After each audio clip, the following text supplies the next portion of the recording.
Assalamualaikum warahmatullahi wabarakatuh. Nama saya Indra Sari, saya dari Universitas Nasional. Ingin menjawab 100 soal mengenai materi biaya kualitas yang telah diberikan oleh Bu Muhani pada diskusi online pertemuan ke-6. Berikut soalnya saya akan tampilkan di samping ini. Soal 1. Yang dimaksud dengan kualitas adalah, jawaban saya A, kesesuaian dengan standar dan keinginan pelanggan. Yang soal 2 adalah, konsumen memiliki produk atau jasa, terutama dengan memperhatikan faktor. Jawaban saya adalah kualitas. Yang ketiga adalah, mengapa kualitas dipandang penting? Jawaban saya D, B, dan C benar, yaitu tuntutan pasar dan reputasi perusahaan. Soal 4. Untuk memasuki dan memenangkan pasar internasional, perusahaan terdorong untuk melakukan. Jawaban saya semua benar. Untuk memasuki dan memenangkan pasar internasional, perusahaan terdorong untuk melakukan yang pertama standarisasi produk, yang kedua standarisasi proses, yang ketiga standarisasi sistem manajemen kualitas. Soal 5. Pemahaman kualitas akan baik jika selalu dipandang dari sisi. Jawaban saya C, produsen dan konsumen. Soal 6. Yang termasuk dimensi kualitas pada perusahaan manufaktur adalah. Jawaban saya A, feature. Soal 7. Yang dimaksud manajemen kualitas, jawaban saya adalah C, perencanaan, pengorganisasian, kepemimpinan, pengendalian, kegiatan untuk mencapai kualitas. Nomor 8. Peran manajemen kualitas meliputi. Jawaban saya A, interpersonal, informatif, pengambilan keputusan. Nomor 9. Urutan sejarah pengembangan manajemen kualitas adalah. Jawaban saya C, inspeksi, pengendalian kualitas, penjaminan kualitas, manajemen kualitas, dan manajemen kualitas terpadu. Nomor 10. Pada masa pengambilan kualitas, Departemen Pengendalian Kualitas akan nampak. Jawaban saya B, sebagai badan yang independen dari perusahaan. Nomor 11. Terdiri dari kelompok apa saja biaya kualitas itu? Jawaban saya B, biaya pencegahan dan biaya karena produk cacat. Nomor 12. Yang termasuk biaya pencegahan. Jawaban saya A, biaya perencanaan produksi. Nomor 13. Biaya penilaian produk meliputi biaya. Jawaban saya C, peralatan pengujian. Nomor 14. Yang dimaksud biaya kegagalan internal dan eksternal adalah biaya karena. Jawaban saya D, semua benar, yaitu perusahaan penghasilan produk cacat, penurunan permintaan, dan yang ketiga, pengembalian produk dari konsumen. Nomor 15. Biaya kegagalan internal. Jawaban saya adalah C, yaitu biaya pembuangan produk.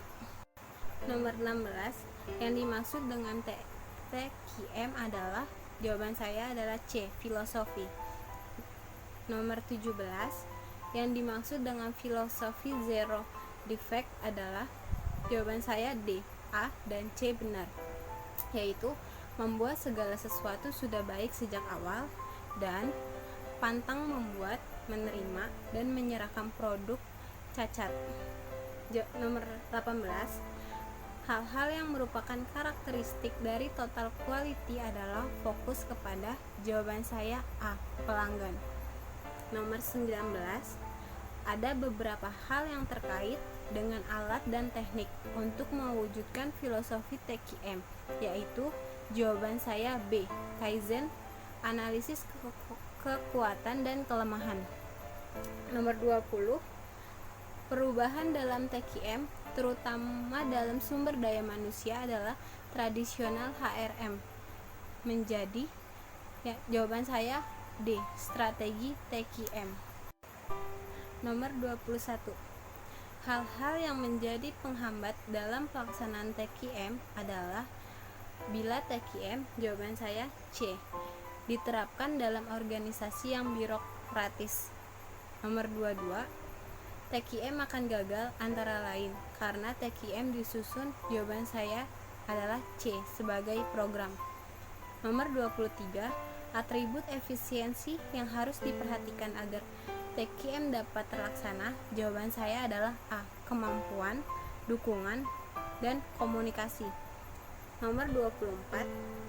Penyediaan pelayanan kepada pelanggan dapat dilakukan dengan, jawaban saya A. Menetapkan tiap pelanggan perusahaan kita. Menetapkan siapa pelanggan perusahaan kita. Nomor 25. Bentuk keterlibatan karyawan dalam quality circle adalah, jawaban saya C. Mengidentifikasi, menganalisis, dan memecahkan berbagai permasalahan pekerjaan. Nomor 26. Yang Anda ketahui tentang re-engineering adalah, jawaban saya B. Perubahan dan perbaikan dalam skala besar. Nomor 27. Yang Anda ketahui tentang benchmarking adalah, jawaban saya A. Mengadakan perbaikan dengan patokan bisnis organisasi lain yang terbaik di kelasnya. Nomor 28. Keterkaitan re-engineering dan benchmarking dalam TQM adalah, jawaban saya A.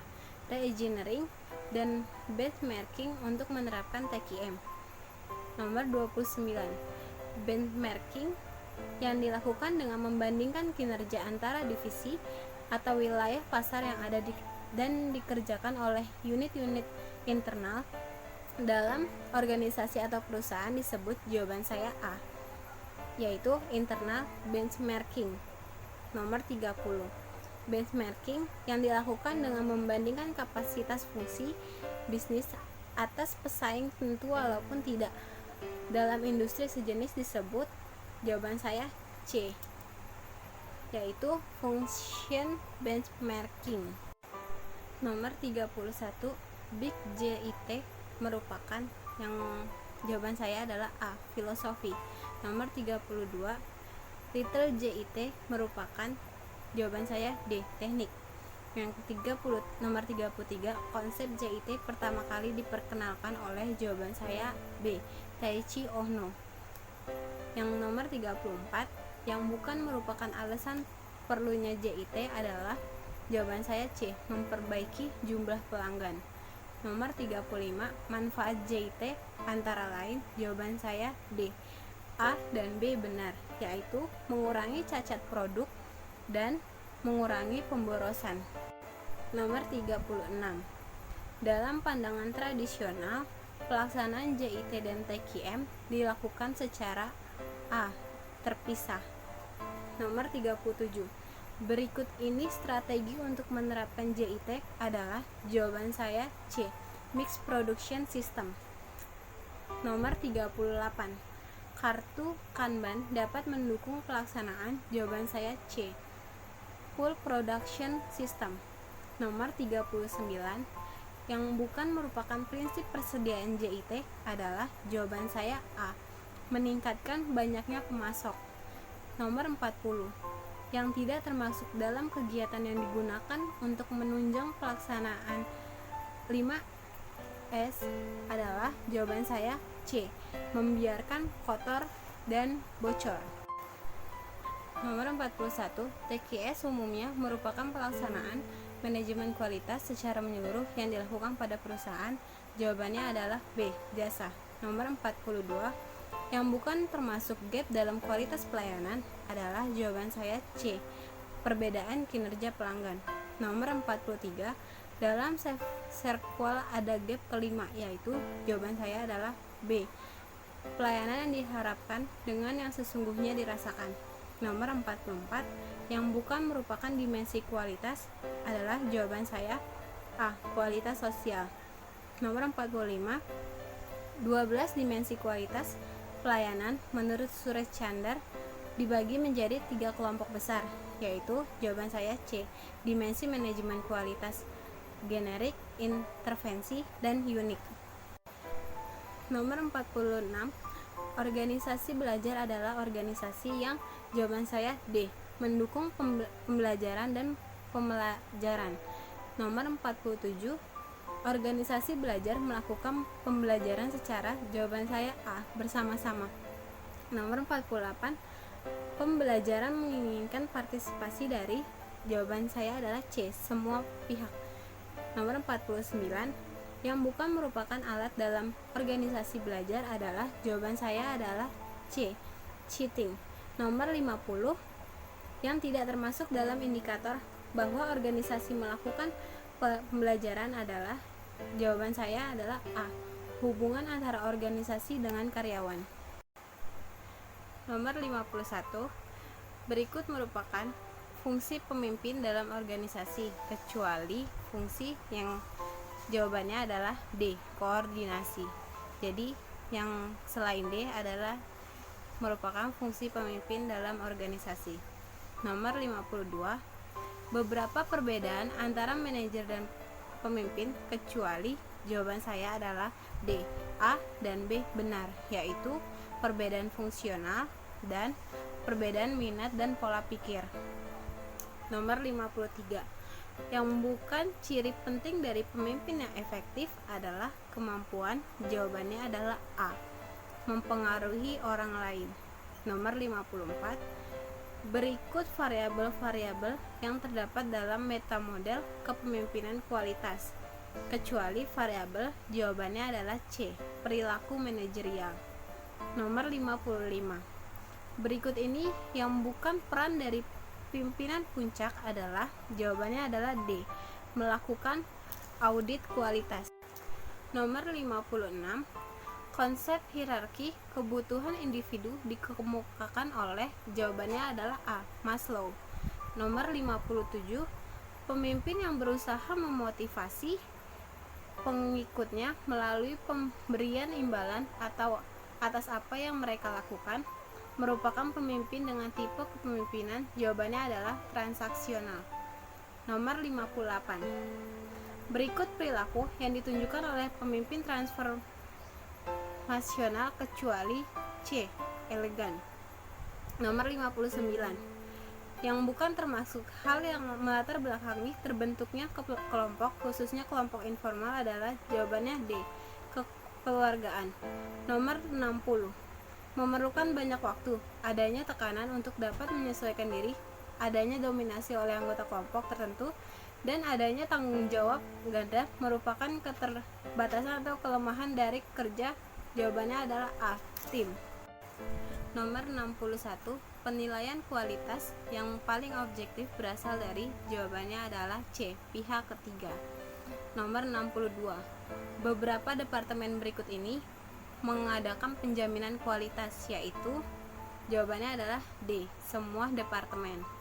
Nomor 63, berikut adalah tujuan penjaminan kualitas kecuali, jawabannya adalah A. Membantu mendapatkan pesaing. Nomor 64, berikut adalah makna penjaminan kualitas kecuali, jawabannya adalah D. Penjaminan kualitas produktivitas dan harga mahal. Nomor 65, elemen-elemen dalam penjaminan kualitas adalah, jawabannya adalah A. Kualitas pelanggan, profesional, dan proses. Nomor 66, berikut ini contoh penjaminan kualitas formal kecuali, jawabannya adalah D. MBNQA dan EFQM. Nomor 67, ada dua hal yang menjadi pertimbangan dalam mengadakan penjaminan kualitas, yaitu, jawabannya A. Standarisasi dan diferensiasi. Nomor 68, standarisasi berkaitan dengan, jawabannya adalah C. Sertifikasi dan akreditasi. Nomor 69, berikut adalah keunggulan ISO 9000 dari aspek internal kecuali, jawabannya adalah B. Pengurangan cacat produk. Nomor 70, beberapa kelemahan ISO 9000, jawabannya adalah B. Perhatian terhadap personil lemah. Nomor 71, ISO 9000 disebut juga sebagai standar, jawabannya adalah C. Sistem manajemen kualitas. Nomor 72, ISO 9000 adalah sertifikasi oleh, jawabannya adalah A. Pihak ketiga yang independen. Nomor 73, ISO 9000 dianggap penting karena membantu, jawabannya adalah D. Pemasaran internasional. Nomor 74, yang merupakan standar manajemen kualitas dan penjaminan kualitas yang merupakan pemandu untuk pemilihan dan penggunaan standar adalah, jawabannya adalah A. ISO 9000. Nomor 75, berikut adalah salah satu elemen ISO 9000 kecuali, jawabannya adalah B. pengendalian perancangan. Nomor 76, faktor pendorong penerapan ISO 9000 antara lain adalah jawabannya D, semua benar, yaitu pelanggan, pesaing, dan internal perusahaan. Nomor 77, untuk pertumbuhan dan perkembangan perusahaan, ISO 9000 bermanfaat untuk, jawabannya adalah A, meningkatkan kepercayaan pelanggan. Nomor 78, faktor terpenting dalam keberhasilan pelaksanaan ISO 9000 adalah, jawabannya B, dukungan dan komitmen pemimpin. Nomor 79, manfaat tertinggi yang dapat dicapai antara lain, jawabannya adalah A, memperbaiki sistem kualitas yang ada. Nomor 80, ISO 9000 direvisi tahun 2000 dengan beberapa revisi, antara lain jawabannya adalah D, B, dan C benar, yaitu revisi standar sehingga membantu self-evaluation, dan yang kedua, memasukkan standar sistem manajemen lingkungan. Nomor 81, TQM menggunakan 3 teknik utama, yaitu jawabannya adalah B, Hoshin Planning, QFD, dan Daily Control. Nomor 82, berikut ini adalah teknik pengendalian kualitas dengan data kuantitatif, kecuali, jawabannya adalah C, flow chart dan brainstorming. Nomor 83, cause and effect diagram merupakan alat pengendalian kualitas untuk, jawabannya adalah A, menentukan penyebab masalah. Nomor 84, berikut ini adalah teknik pengendalian kualitas dengan data kuantitatif, kecuali, jawabannya adalah C, cause and effect diagram dan check sheet. Nomor 85, diagram Pareto bermanfaat untuk mengetahui, jawabannya adalah C, penyebab utama kesalahan. Nomor 86, yang melatar belakangi penggunaan QFD antara lain kebijakan, jawabannya adalah A, pemasaran yang efektif yang berfokus pada pelanggan. Nomor 87, manfaat untuk penggunaan QFD adalah, jawabannya adalah B, mengurangi biaya dan waktu produksi dan meningkatkan pendapatan. Nomor 88, berikut yang merupakan hambatan pengelolaan QFD, kecuali, jawabannya adalah resiko dapat diketahui dengan baik, yaitu D. Nomor 89, berikut ini adalah manfaat QFD selain untuk membantu penerapan TQM, kecuali, jawabannya itu adalah D, mengurangi biaya kesalahan produk dan meningkatkan permintaan. Nomor 90, dukungan organisasi untuk pelaksanaan QFD adalah, jawabannya semua benar, yaitu D. Jadi yang lain dukungan manajemen, dukungan fungsional, dan dukungan teknik itu benar. Nomor 91, audit kualitas merupakan alat manajemen yang digunakan, jawabannya adalah B, evaluasi, verifikasi, dan konfirmasi kegiatan kualitas. Nomor 92, berikut termasuk jenis audit kualitas, kecuali, yaitu jawabannya adalah A, TQM audit. Nomor 93, berikut tahapan proses audit, kecuali, jawabannya adalah D, penutupan perusahaan. Nomor 94, berikut adalah isi audit planning, kecuali, jawabannya adalah C, jadwal proses produksi.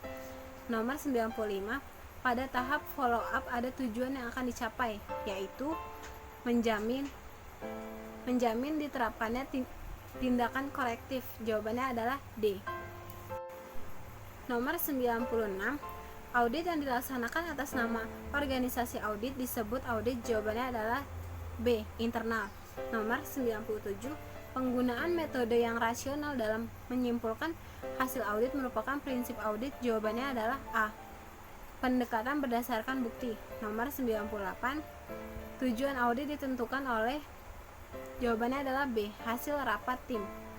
Nomor 99, yang tidak termasuk tim audit adalah, jawabannya A, pemandu. Nomor 100, dalam menjamin hasil audit yang efektif, audit harus dilaksanakan berdasarkan, jawabannya adalah B, prinsip audit. Sekian jawaban dari 100 soal mengenai materi biaya kualitas. Jika ada kesalahan dalam menjawab, mohon dimaafkan. Saya akhiri video ini. Wassalamualaikum warahmatullahi wabarakatuh.